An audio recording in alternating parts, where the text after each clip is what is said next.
Hey there my friends, my name is Kelvin Augusta and I want to thank you for checking out this video. I want to also thank you for listening and for watching this chapter of the day from the scriptures. Now I pray that this message is going to be a blessing to you, to your family as well, and that you feel encouraged. But also reach out to me on Facebook. I'm going to put my links in the description below so that we can connect and also help and encourage one another. So I pray that today's message is a blessing to you. And I look forward to connecting with you even more, and may God continue to bless you. Bye for now. Isaiah 2. The word that Isaiah the son of Amoz saw concerning Judah and Jerusalem. It shall come to pass in the latter days that the mountain of the house of the Lord shall be established as the highest of the mountains, and shall be lifted up above the hills, and all the nations shall flow to it. And many peoples shall come and say, Come, let us go up to the mountain of the Lord, to the house of the God of Jacob, that he may teach us his ways, and that we may walk in his paths. For out of Zion shall go the law and the word of the Lord from Jerusalem. He shall judge between the nations, and shall decide disputes for many peoples. And they shall beat their swords into plowshares, and their spears into pruning hooks. Nation shall not lift up sword against nation, neither shall they learn war any more. O house of Jacob, come, let us walk in the light of the Lord. For you have rejected your people, the house of Jacob, because they are full of things from the east, and of fortune-tellers like the Philistines, and they strike hands with the children of foreigners. Their land is filled with silver and gold, and there is no end to their treasures. Their land is filled with horses, and there is no end to their chariots.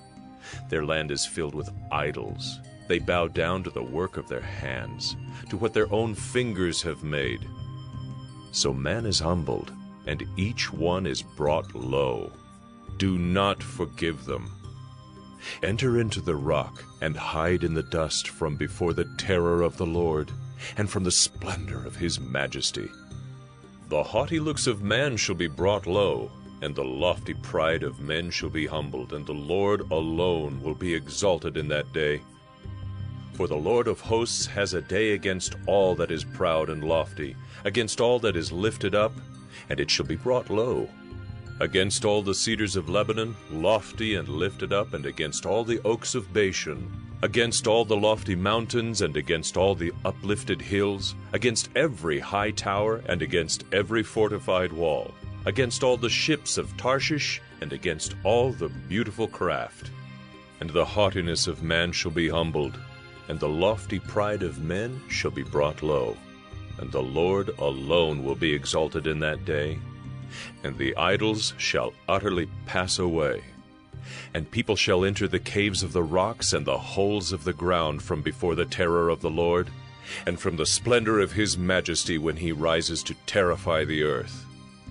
In that day mankind will cast away their idols of silver and their idols of gold, which they made for themselves to worship, to the moles and to the bats, to enter the caverns of the rocks and the clefts of the cliffs, from before the terror of the Lord, and from the splendor of his majesty when he rises to terrify the earth. Stop regarding man in whose nostrils is breath, for of what account is he? Hey there my friends, my name is Kelvin Augusta again. Thank you for checking out this episode of 1 Minute Bible Study. Here the goal is to really share some word of encouragement, share the scriptures, share something from the Bible to inspire us to live godly lives, to get closer to Christ, and to connect with God. So again, if you have any questions, issues, quarrels, comments, recommendations, or you just want to reach out, I'm going to put my links to Facebook, my personal profile. I will look forward to connecting with you, to help and encourage one another, and to share in any way that we can be a blessing to one another. So again, feel free to connect with me below. Thank you again for checking out this episode of 1 Minute Bible Study, where we've shared scripture, we've shared encouragement, and I look forward to connecting with you. May God continue to bless you. Bye for now.